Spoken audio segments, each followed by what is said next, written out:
Have you ever found yourself lying in bed staring at the ceiling, replaying an argument from earlier that day, or even from years ago, crafting the perfect comeback you wish you had said? Maybe it's a conversation with a colleague where you felt misunderstood, or a moment with a friend where you didn't speak up for yourself. Hours later, you're still in that imaginary courtroom in your mind, rehearsing your defense, anticipating their counter-arguments, and delivering your imagined mic drop lines. Strangely, these mental debates often feel just as intense as the real thing, sometimes even more so. And while you're caught in them, it feels like you're solving something, like you're tying up a loose end. But in reality, nothing changes in the outside world. The conversation never actually finishes, yet your mind refuses to let it go. This is what we can call the unfinished conversation effect, a mental loop that traps you in a cycle of emotional replays. Today, we'll unpack why your brain does this, how it quietly drains your energy and focus, and how you can train yourself to step out of these loops without feeling like you've lost your chance to be heard. To understand why unfinished conversations take such a strong hold on your mind, we need to look at how your brain processes incomplete events. Psychologists call this the Zeigarnik effect, the tendency to remember and mentally revisit unfinished tasks more vividly than completed ones. Your brain treats unresolved conversations like open tabs in a browser.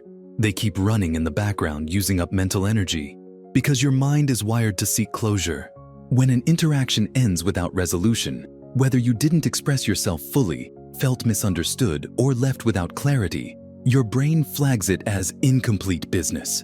This is why you keep mentally going back, trying to finish it in your imagination. But here's the twist. Unlike an unfinished project you can actually complete, conversations in the past can't truly be redone. So instead of moving toward closure, these mental replays often reinforce the emotional charge, the frustration, the defensiveness, or the regret. It's like scratching an itch that never goes away. The more you scratch, the more sensitive it becomes.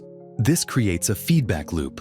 The lack of resolution keeps you thinking about it, and the repeated thinking makes the lack of resolution feel even bigger. Understanding this loop is the first step to breaking free from it. Another reason these mental arguments feel so compelling is that your brain is trying to protect your sense of self.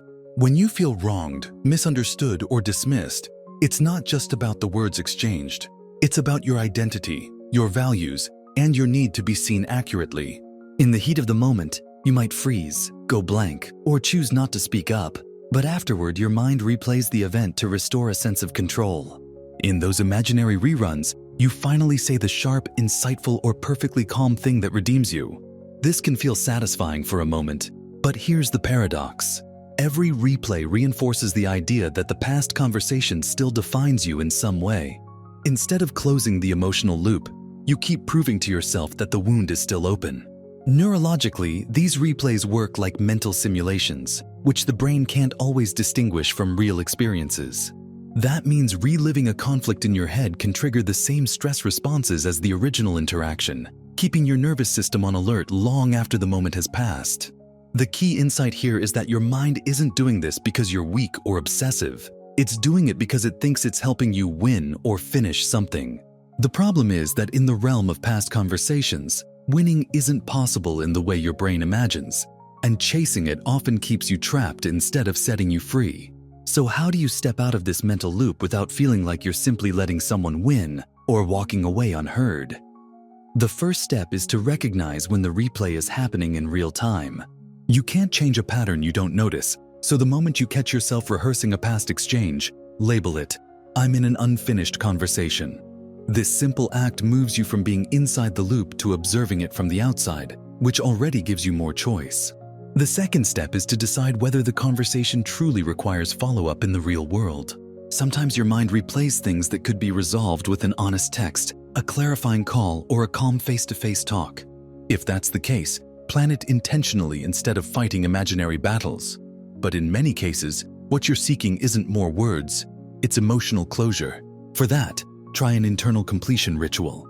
This could be writing the unspoken words in a private journal, recording yourself saying them aloud, or even visualizing the conversation ending in a way that leaves you feeling grounded, not victorious. The point isn't to erase what happened, but to give your mind a sense of file closed. And finally, create a future-focused anchor. Ask yourself, if I weren't thinking about this, what would I be putting my energy into right now? Then deliberately shift your attention there, even for just a few minutes.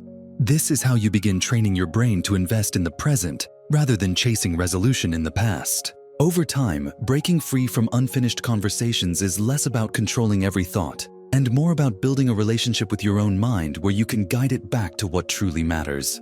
The more you practice noticing the loop, deciding whether real-world action is needed, and creating your own closure, the less grip these mental replays will have on you. You'll find that moments which once consumed hours of your attention start to pass more quickly, leaving you with more mental space for what's important now. And here's the deeper reward. When you stop rehearsing conflicts that have already happened, you start showing up more fully for the conversations that are happening in the present.